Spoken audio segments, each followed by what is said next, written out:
I am needing a bag for my clothespins for my clothesline, so let's go ahead and sew one. So I rated my fabric stash for this project, but I am using 2 different fabrics for this. You're gonna have 2 different panels sizes for this. You'll have a large panel and then a small panel. The large panel is going to be the back of the bag and then the flap that goes over the front and buttons in the front. The small panel is going to be the front of the bag. So the large panel is going to be cut 12 inches wide by 18 inches long. And then the small panel is going to be cut 12 inches wide by 13 inches long. I am using 2 different fabrics for this. The outside one is the more decorative one, and this one here is going to be the one used for the inside of the bag. The fabric for the inside is going to be cut the same size as the fabric for the outside. So the large panel size is again 12 inches wide by 18 inches long. Small panel is going to be 12 inches wide by 13 inches long. To start off each panel, you're going to place the fabric right sides together and sew along 3 edges. Then once you get to the top edge, you're going to flip it inside out and then press the seam.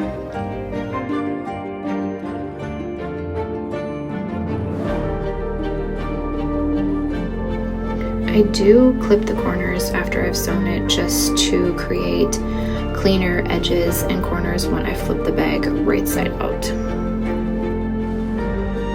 This whole project was done using materials I already had, so here I'm rating my button stash to see what button I like to put on the front of my bag.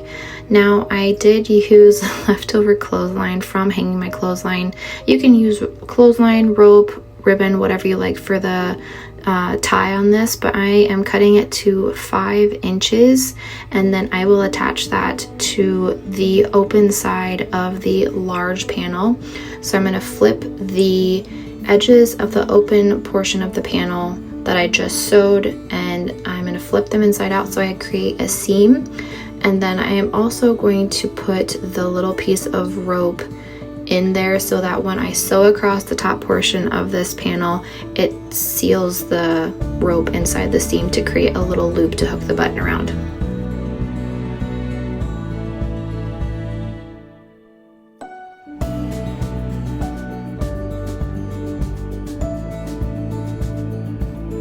So here I'm sewing the smaller panel. You're gonna do the same thing for the smaller panel that you did for the large panel, except for adding the loop for the button. So you're going to sew around 3 sides of the panel, flip it right side out, and then go ahead and turn the edges of the top seam inside, pin, and then you're going to sew across the top of that one.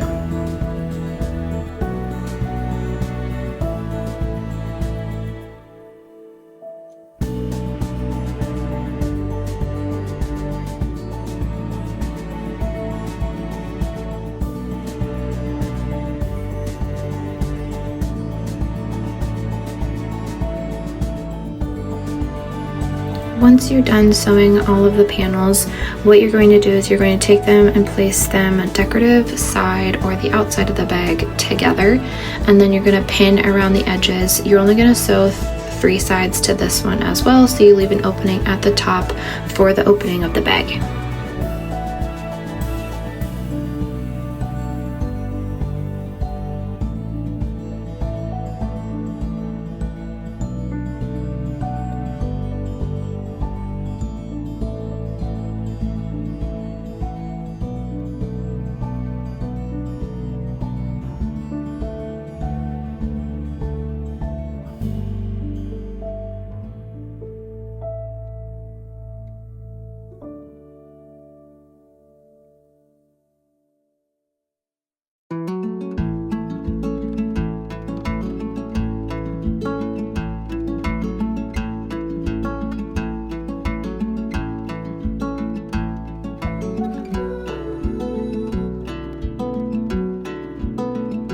So once you're done sewing, then you're going to take your bag and turn it right side out again. At this point, I am going to put the flap over to see where it lines up on the bag, and then I am going to take the button that I found in my button stash and I am going to hand sew it onto the front of the bag. I did do this not measuring, and all of this was again experimental, so I didn't do any precise measurements or anything like that. I'm just kind of a sew as you go kind of a person, but this is what worked for me. You are going to want to make sure that you do several stitches just to make sure that this button is securely held in place. I even threaded the needle double threading, so I folded the yarn over itself so it was a thicker thread for sewing, but I still did quite a few stitches to ensure that this button stays in place. At this point, I decided to do an extra seam along the outside edge of the bag just for extra security and also just for styling. The flap top ended up being just a little bit longer than the bag itself, and that's okay. This ended up still looking pretty cute anyways.